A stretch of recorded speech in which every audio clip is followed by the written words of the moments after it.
Hey guys, I'm Daisho and I'm here bringing you some magic, and today I'm going to be doing Daisho's Playbook for Hunter Strength. And I really like this deck. It's always been fun for me playing giant green creatures and overruns and stuff like that. And this deck is no exception. I mean, it does it better than the previous two Duels of Planeswalkers, but still unfortunately is one of the lower decks. And no matter how you build this deck, it's still not going to be able to take on the top tier decks. And I mean, you might win a couple of games versus them depending on how good your opponent is, or if you draw amazingly and their draw doesn't beat your draw, then there could be a chance that you win. But for the most part, you're probably a 70 to 30 disadvantage in these kind of matchups. But without further ado, let's jump into the deck guide. So Rancor, enchanted creature gets +2/+0 and has trample. When Rancor is put into the graveyard from the battlefield, return Rancor to its owner's hand. So the great thing about this is no matter how your creature dies, if it gets exiled, if it dies, goes to the graveyard, goes back to your hand, goes back to the top of your library, whatever, Rancor will come back to your hand as long as they don't kill your creature in response. So when you target a creature with Rancor and they unsummon it, and this thing goes to the graveyard, or this thing will go to the graveyard, and this ability doesn't trigger when Rancor is put into the graveyard from the battlefield, return to its owner's hand, because it'll be from the stack. So yeah, there's that. Rancor, really good card. At first I wasn't running all three of them, but I mean, just every time you draw this card, you're like, oh my god, that card is so good. It's probably the best card in the deck. So I decided to bump it up back to 3.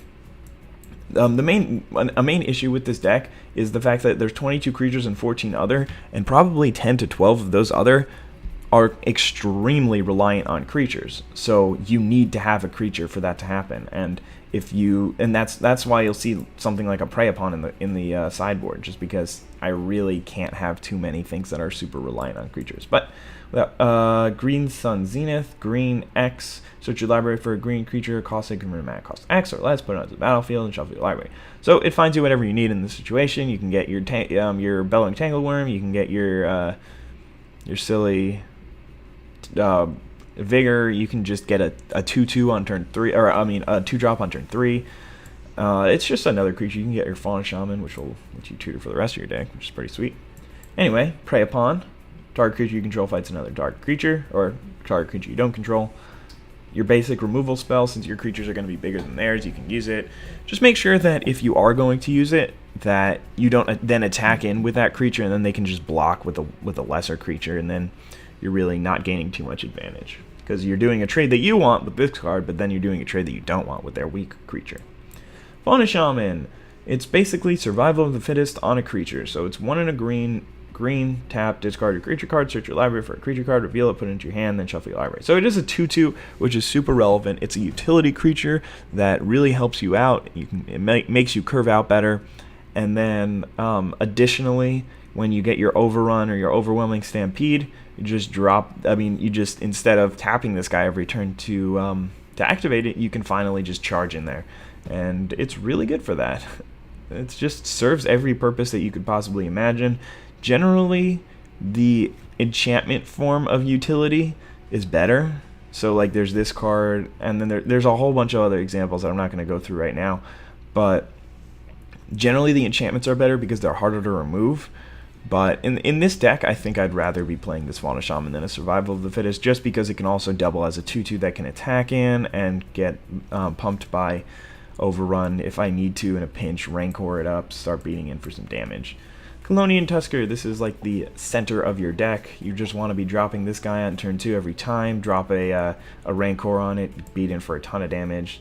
It's just a 3/3 for 2, and this guy is a 3/2 for 2. I don't know why the Mind Maze deck can get 4 Lord of the Unreal and 4 Phantasmal Image, but this deck can only get 3 of these 2 guys and only like 1 Leatherback Bailoff, but neither here nor there. A couple of Nature's Lures. There's a bunch on the top end. As you can see, there's 5 here, 2 here. So you really want to be hitting those later drops. A lot of the times you can actually take advantage of the Nature's Lore mana right away, since look at all these 1-drops. There's 6 of them, 3 Prey Upons, 3 Rancors, that often enough you can just combo. If you've got 3 lands, you can drop 2 drops, which is good. And yeah, a lot of the times you can take advantage of it, sometimes you can't. Anyway, Predator Ooze, green, indestructible. When it attacks, put a +1/+1 counter on it. When creature dealt damage by Predator Ooze this turn dies, put a +1/+1 counter on it. it's just really good.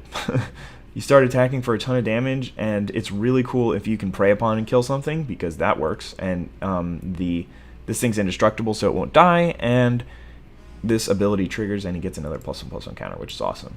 Gloom Widow. This is a 3/3 for 3. It's got reach, but usually I'd rather it just be able to block grounded creatures, to be honest. But oops, sorry, had an alarm going on, but I woke up early, and that's why I can make this video for you guys. Anyway, Gloom Widow is a 3/3 for 3, and that's why I'm playing it. I wish I had more 3/3 for 3s, and I would be playing as many of them as I could. Eternal Witness. When Eternal Witness enters the battlefield, you may return target creature from your graveyard to your hand. This card's really powerful. If you haven't played with it, then you should. But it's also really good in this deck particularly because it has 2 power, and it can be overrun for extra super saucy damage, and you also get your value out of it. I mean, you can return a creature that died earlier, you can return a prey upon. Sometimes it just makes it, like if you have a 3/3 that you need to kill on their side and you just prey upon with one of your guys, and you can Eternal Witness your guy back, and makes it feel not as bad with the 2-for-1. But yeah, anyway, 1 Leatherback Baloth, a 3 mana 4/5. You would be playing 4 of these if they gave us 4, but they did not. Pulse of the Tangle, 1 green, put a 3/3 beast token onto the battlefield. Then if an opponent controls more creatures than you, return Pulse of the Tangle to its owner's hand. So a lot of the times I think people would read this card and be like, oh, well, that's never going to happen, and then decide not to play it for the bottom part, because this deck does run a bunch of creatures, and they're low-cost creatures, and you really don't expect your opponent to out-creature you. But what you have to understand is that I would love to be playing a 3 mana 3/3, and I'll always do that in this deck, so that's why it's in the deck. Sometimes you get extra value out of it, but most of the time just a 3/3 for 3 is fine. Master of the Wild Hunt is really sweet. It's just a very, very powerful card. At the beginning of your upkeep, put a 2/2 wolf onto the battlefield. If that's all it said, if it was a 4 mana 3/3 that made wolves every turn, I would play it. But it also has more text that says, tap all untapped wolves you control. Each wolf tapped this way deals damage equal to its power to target creature. That creature deals damage to its power, equal to its power, divided as its controller chooses among any number of those wolves. So basically you can start picking things off with your wolves. The wolves sometimes die, but you keep making more, so who cares? Vagrant Firstborn, 1 green, whenever it attacks, put a +1/+1 counter on each attacking creature. It's just a 5 power guy for 4 mana that makes all your other guys bigger. Guilded Troll, 2 green, regen for a green, 4/3. Really good, sweet. Brawn, 3 and a green for a 3/3 trample, as long as it's in your graveyard and you control a forest. Creature you control of trample. Not that relevant usually, but it is a 4 mana 3/3 trample that they don't really want to block and kill, because giving all your other guys trample is sometimes actually a pretty big deal. Here's one of the coolest creatures in the deck, 2 green, Vigilance, Trample, Undying. It's got 3 words on it, it's a 5/4, and those 3 words just make it insane. There was one time way earlier in the format where I top decked this guy, and why did he have haste? Did he not have haste? Am I just lying? This deck doesn't have Lightning Greaves. I don't know. Maybe it was the last game. Whatever. We're just going to ignore it. Bellowing Tangleworm, 3 green, Intimidate. Other green creatures you control have Intimidate. So Intimidate means that they can't block you unless they're green or artifacts. So most of the time you can just get in. It's pretty important to note that Eldrazi's are not artifacts. They're colorless, but they're not artifacts, so they can't block your Bellowing Tangleworms. Overwhelming Stampede, 3 green. Until end of turn, creatures you control gain Trample and +X, where X is the greatest power among creatures you control.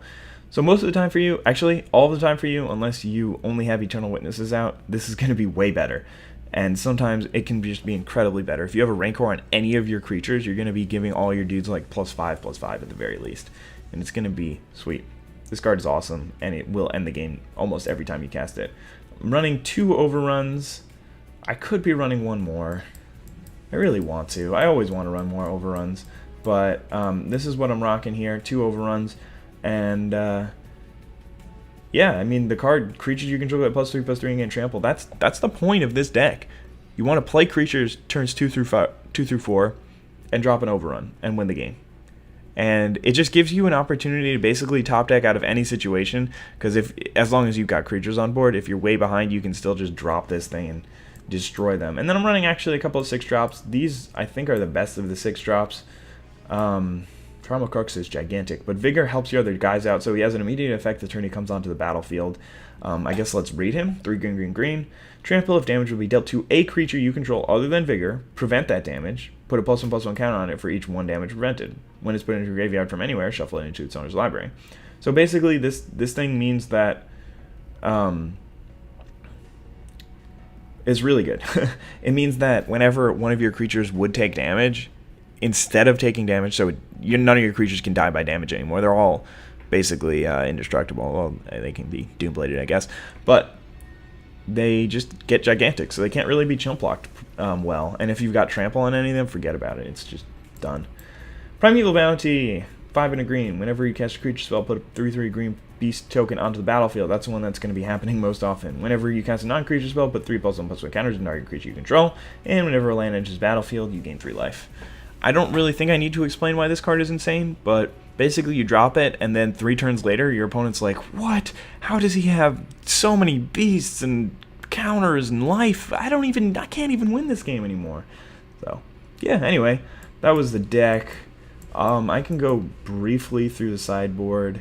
Savage Summoning just doesn't do much. It makes your creatures get flashed and makes them not be able to get countered, but that's not usually an issue. I already explained why I'm not running Prey Upon. I don't want to have too many cards that are reliant on me owning creatures. Revive is just not good enough. It's like really slow, and it's very good on a Eternal Witness, but not by itself. I didn't really need too much ramp, so I took out a couple of the Nature's Lores. Sacred Wolf is a 3/1 for 3, which is not a 3/3 for 3. And Hexproof isn't that good when I'm not running any of the auras. And I just decided not to run the auras because they're really high risk. They're somewhat high reward too, but not that high of a reward. I don't know. Sometimes it can steal you some games, but most of the time you're just going to end up losing games because you're going to be running out of cards. I mean, to talk about the staves, Beastmaster Ascension is an interesting card. Whenever a creature you control attacks, you may put a +1/+1 counter on it. As long as it has 7 or more counters, creatures you control at +5/+5. So obviously, if that ever happens, you're going to be good. The thing is, this deck doesn't run enough creatures for that to happen. So it's probably not going to happen until like very late game, and I'd always rather just have an overrun, which gives an immediate effect and gives my creatures trample. They can play around this. They can realize that they have to start attacking you and racing you, whereas overrun, all of a sudden, out of nowhere, they just die. Anyway, there's 3 of these things in the deck. 2 tuna green, enchant creature gets +3/+3. This one gives you an elephant when it dies, but a lot of the time when your creatures are getting killed with enchantments on them, they're not dying. They're getting exiled or bounced or time-ebbed or something like that. Oakenform is the same thing. It's just enchant creature gets +3/+3.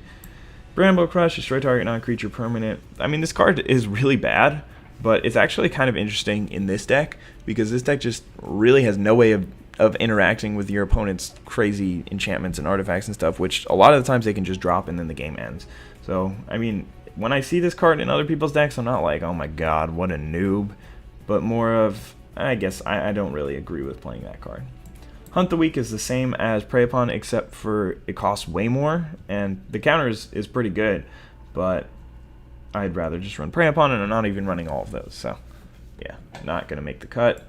Took out all the spiders. At some point, one point or another, I was running 1, 2, I think once even 3 spiders. But with all the DLC cards, you just got better stuff to do. But it's 3 green for Vigilance, reach 4/4. Overrun, I explained. Enlarge is just like bad Overrun. Target creature gets +7/+7, gains trample. It must be blocked. So sometimes you can just kill a creature that you wouldn't have been able to kill. But most of the time, it's just a random thing. So Rampaging Balance is a sweet card.